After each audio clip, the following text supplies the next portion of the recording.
इस वक्त पेट्रोल पे मेरे ख्याल से ये दोनों के ऊपर अगर आप मजमूई तौर पे देखो तो जो 80-80 का मतलब ये है कि 160 रुपये लीटर आपकी होनी चाहिए। तो आप किसी एक पे 160 लगा दें या दोनों पे 80-80 लगा दें तो पेट्रोल के ऊपर मेरे ख्याल से 127-128 रुपये और यकीनन इतनी होगी। और बाकी जो है वो डीज़ल के ऊपर है, पर जो बंदिश है वो ये है कि 80-80 दोनों। तो आप टैक्स कर रहे हैं सर, आप टैक्स के कलेक्शन में फेलियर का इतराफ़ कर रहे हैं। ये जो सब मैं तो किसी चीज़ का इतराफ़ नहीं कर रहा, मैं आपसे कह रहा हूँ जब बजट बनाया गया था तो उस वक्त 80 रुपये पेट्रोल के ऊपर और 80 रुपये डीज़ल के ऊपर उसका टारगेट बजट के अंदर रखा गया था।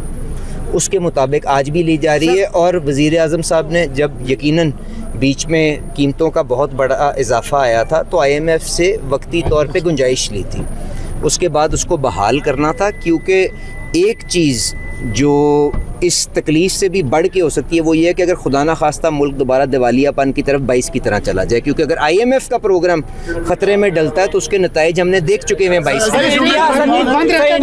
कीमतें नहीं बढ़ी, पाकिस्तान में क्यों बढ़ी हैं सर? सर इंडिया और बांग्लादेश में स्टेबल रही हैं कीमतें सर। आज आप ही लोगों ने अखबार में खबर लगाई हुई है इंडिया का 600 अरब डॉलर के ज़खायर होने के बावजूद, केबल छोड़ना भाई, उसके बावजूद भी उनको अब रैशनिंग और उनके वज़ीर आज़म अपील करते फिर रहे हैं, आपको नज़र आ रहे हैं कि अपना जो तेल का इस्तेमाल है उसको कम करें।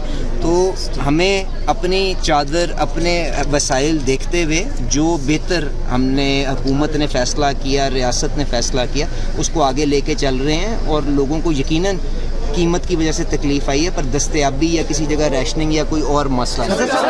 क्यों मुश्किलात में डाल रहे हैं अगर FBR रेवेन्यू जनरेट नहीं कर सकते? तो यार एक सेकंड, किसकी है बच गई है सर? अगर FBR रेवेन्यू जनरेट टारगेट पूरा नहीं कर सकता तो लेवी की शक्ल में आवाम पर क्यों बोझ डाल रहे हैं? देखें, गुजारिश इतनी सी है, लेवी का जो मामला है वो आपने जब बजट तरतीब दिया था तो 80 रुपये लीटर के मुताबिक आपने अपने बजट में डाला और उसी के मुताबिक आज लेवी इकट्ठी हो रही है। यकीनन वो रद्दोबदल डीज़ल और पेट्रोल के दरमियान ज़रूर हुई हुई है, और वो इसलिए की हुई है कि डीज़ल जो हमारे कमज़ोर तरीन तबका जात हैं उनके ऊपर उसका इन्हिसार है, वो बसों के अंदर डलता है, वो काश्तकारों के लिए ट्यूबवेल के अंदर, ट्रैक्टर के अंदर चलता है, उस पर कम है।